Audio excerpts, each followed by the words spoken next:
Philip Luscombe. I'm a lecturer in design at Northumbria University and a woodworker.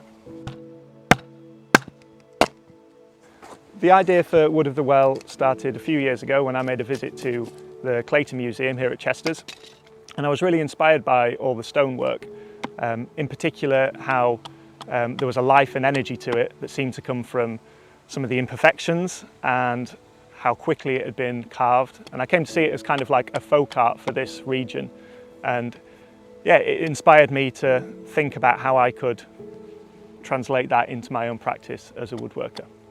And alongside that, it slowly dawned on me that we don't have that much evidence of what the wooden stuff was like from that long ago. It was a really good chance to speculate about what wooden things might have been like. Coventina's Well was a shrine outside of the fort of Carabruff, just down the road from Chester's, and it was, as it suggests, a well, approximately 8 by 8 feet and about 7 feet deep, and it was found in 1876 and excavated by Clayton, and it was found to be jam-packed full of material. There was around 16,000 coins, 20 plus altars, personal adornment, so jewellery, there was hairpins, etc. And it's all material that's been offered to this goddess called Coventina, who, until the well was excavated, had never been heard of. Within our collection, the Clayton collection, there's a huge amount of material from the Roman period, and it's too easy to forget. There's a lot of material we don't have. And talking to Phil, you start to think about, well, where is all the material that's made of wood, all the material that's made of leather, etc. Not just in Coventina's Well, but elsewhere. And Coventina's Well allowed us a real good focus of one site to think about what did the Romans offer to Coventina that we don't have. The Victorian report says, and there was a large quantity of animal bone, wood and leather that was not kept. What that means, we don't know. Was it worked wood? Was it, bits of twig that have fallen down? We do have a little bit of leather that's been kept, so we've got some bits of shoe here. This one's really nice. It's got hobnails on the bottom, the iron nails. And this bit here is bone, probably from a knife handle, so the tang would have gone through there. So there are a few traces of organics, but there's a lot of the organic material, such as wood, which is gone and we don't have, so we have to speculate as to what they might have been. Offerings were tailored to specific deities. If you were sick, you would offer something, maybe an eye, if you had an eye problem, to a specific healing deity. So quite interesting thinking about what people chose to offer to the deity, and that's, I suppose, where you've come at it. You start to think, what might we not see that they've offered to Coventina? Yeah, what might have been in a religious place like that.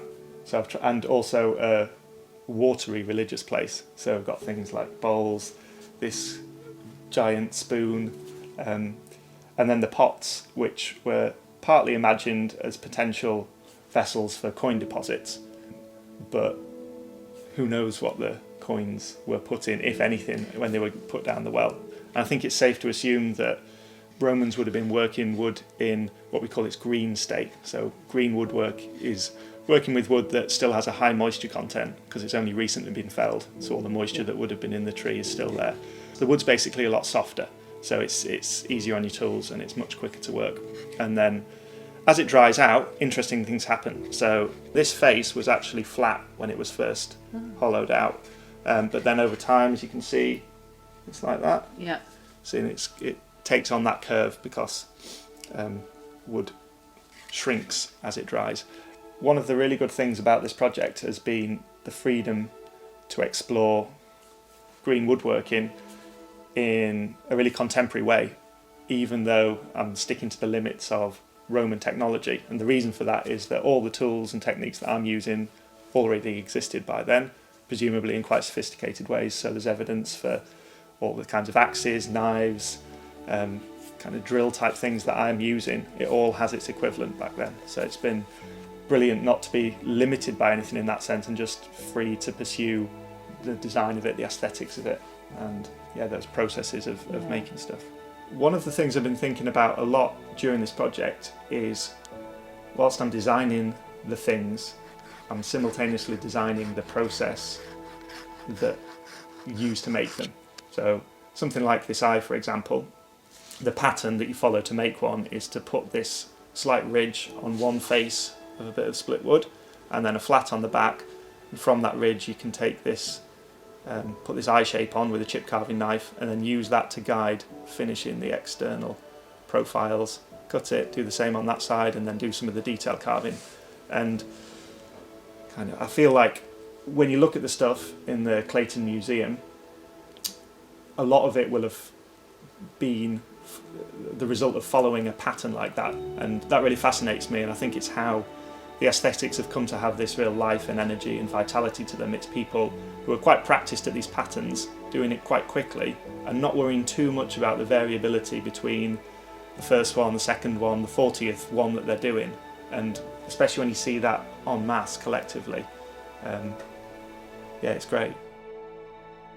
A project like this is great because you're working with someone who comes with a different angle.